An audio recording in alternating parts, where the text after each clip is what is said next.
करोड़ के land fraud का matter है। अच्छा, नहीं आप प्राइवेट वकील एंगेज कर लीजिए। मैं 23 साइटेशन सुप्रीम कोर्ट के, हाई कोर्ट के सब मैंने ही पढ़ के समझ के सब लगाए सर। तो इसलिए मेरे को ज़्यादा जानकारी थी। एडवोकेट ने साफ बोला जब सारे प्रिपरेशन तुमने ही करे तुम ही खड़े हो जाओ फिर। इसलिए मुझे खड़ा होना पड़ा सर। सारी चीज़ें सर मेरे अगेंस्ट जा रही, जबकि मैंने एफआईआर करके रखी है। सारे लीगल रिक्वायरमेंट्स है। उसके बाद भी मैं पेटिशनर हूँ सर। सबसे ज़्यादा प्रभावित तो मैं खुद ही हो रहा हूँ। वो करोड़ों का मैटर है सर। और उसके बाद भी कुछ भी हमको कोई रिलीफ नहीं मिल रहा, ना ट्रायल कोर्ट से ना सेशन कोर्ट से। और ये मैटर ऐसा है सर, इसमें केवल बेल कैंसिलेशन और धारा बढ़ाने का मैटर है। उसके बाद भी 1.5 साल लग गई इसी इंदौर हाईकोर्ट में। एफआईआर को 2 साल से ऊपर हो गए। मैं तो मेरे मेरिट पास पे ये चल रहा मैटर हूँ। पहली बार आया है, इसके पहले मेरे यहाँ कभी नहीं लगा ये। नहीं सर, 4 बार लग चुका है। 1 फरवरी, 5 अप्रैल, 10 मई, मेरे को तारीख तक याद है। आपको हम कंटेम्प्ट नोटिस दे रहे हैं। ये आप बोल नहीं सकते ये हमारे केस इस जज के सामने नहीं सुना जाए या उसके सामने नहीं सुना तो जाए। सर वो कंटेम्प्ट किसने सलाह दी कि एक ऐसी मेल भेजना चाहिए कि हमारा केस इनके सामने नहीं लगाया जाए? तो मैंने तो तो ये सब जो अननेसेसरी जो मेल भेज रहे हैं ना आप, दिस इज कंटेम्पचुअस।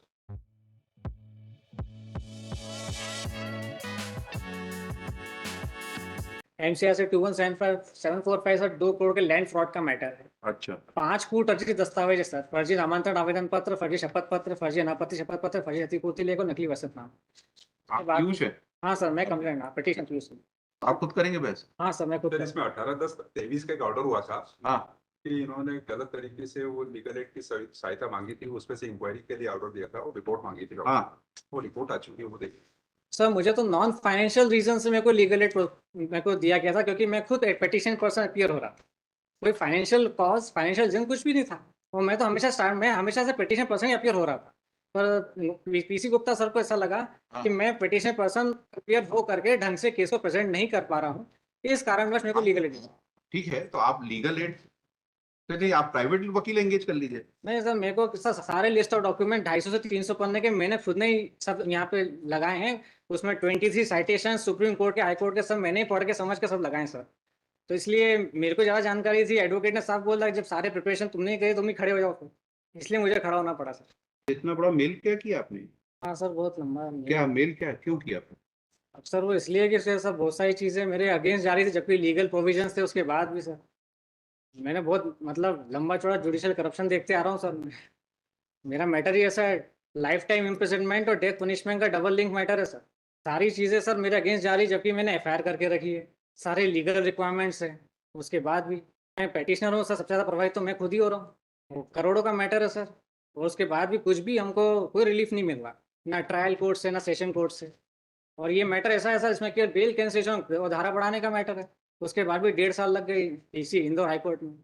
एफआईआर को 2 साल से ऊपर हो गए। मेरा आरोपी सीनियर सिटीजन है, कल से खत्म हो गया तो मेरा केस मेल कैसे किस खत्म होगा? पर्पस के लिए दिया है आपने? सर वही नॉट गो बिफोर के पर्पस के लिए दिया था। मैंने नॉट गो बिफोर लगाया था, पर वो स्वीकार ही नहीं हुआ था। वो बाकी जितनी भी मैंने सर प्रोसीडिंग्स देखी सब मेरे अगेंस्ट जा रही थी। इवन वो तो कोर्ट के द्वारा ही हो रहा था सब कुछ। Why I should not here this matter?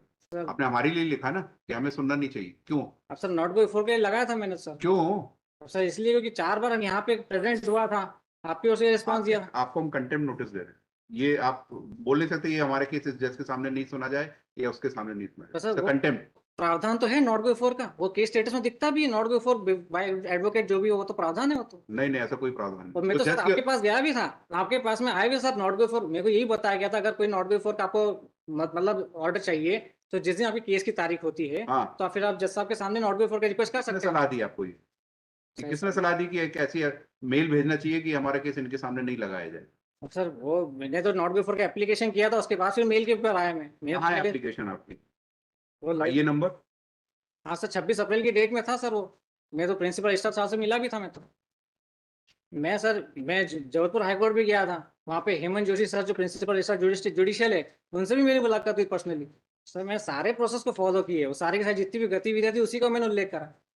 अब उसके बाद भी आप ये अपना पेटिशनर। एप्लीकेशन विड्रॉ कर रहे हैं, नहीं तो फिर then I will have to draw contempt. जो मेल आपने भेजा है हाँ सर। इसमें आप हाई कोर्ट जज को सीजेएम लिख रहे हैं?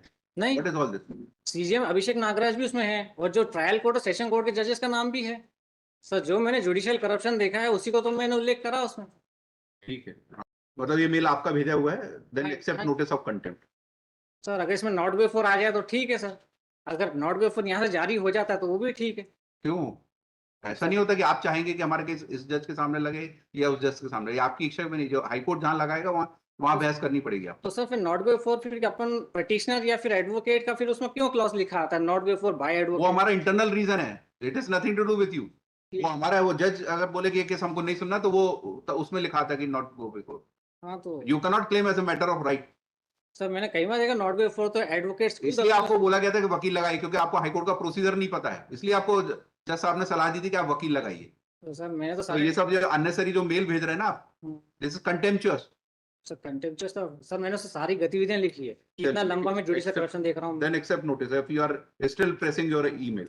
तो सर एक काम करिए, आप फिर पिटीशन पे डिसमिस कर दीजिए, फिर वो मेल का जो भी होगा फिर उसके बाद फिर जैसी भी हो वो फिर खत्म हो जाएगा। फिर आपके ऊपर है सर, हम तो सर एक लीगल रिक्वायरमेंट के लिए आए हैं सर, एक आप पिटीशनर। मेरिट पे बहस करिए, ये सब मेल क्यों भेजते हैं? तो सर मैं मेरिट पे हमेशा बहस ही करता हूँ।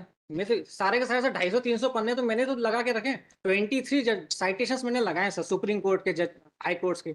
अरे मैं तो मेरे मेरिट पास पे ये चल रहा मैटर हूँ। पहली बार आया है, इसके पहले मेरे यहाँ कभी नहीं लगाई। नहीं सर 4 बार लग चुका है, 1 नहीं, फरवरी, 5 अप्रैल, 10 मई, मेरे को तारीख तक याद है, सब चीज मैंने लिखा है सर। ऑर्डर शीट में देख के बता दीजिए, हाँ उसमें बता दीजिए, आपके दिखा दीजिए लगा ऑर्डर कितनी बार हमारे यहाँ लगा है। 4 बार लग चुका है सर आपके। और फिर मई के बाद समर वेकेशन के बाद पीसी गुप्ता सर के यहाँ लगा, और फिर उसके बाद फिर वापस आपके पास आ गई। 4 बार आपके लग चुका है, मेरे को तारीख भी याद है। आप मेल अपनी प्रेस कर रहे हैं तो then I will issue notice, otherwise sir एक मेरिट पे बहस करिए। मैं तो मेरिट पे बहस करना चाहता हूँ ना सर। तो वो पहले आप लिखा उसको स्टेटमेंट दीजिए कि you want to withdraw that. अच्छा मेल को विड्रॉ करने का? हाँ ठीक है सर, मैं स्टेटमेंट दे देता हूँ, मैं मेल को विड्रॉ कर रहा हूँ। लिखना।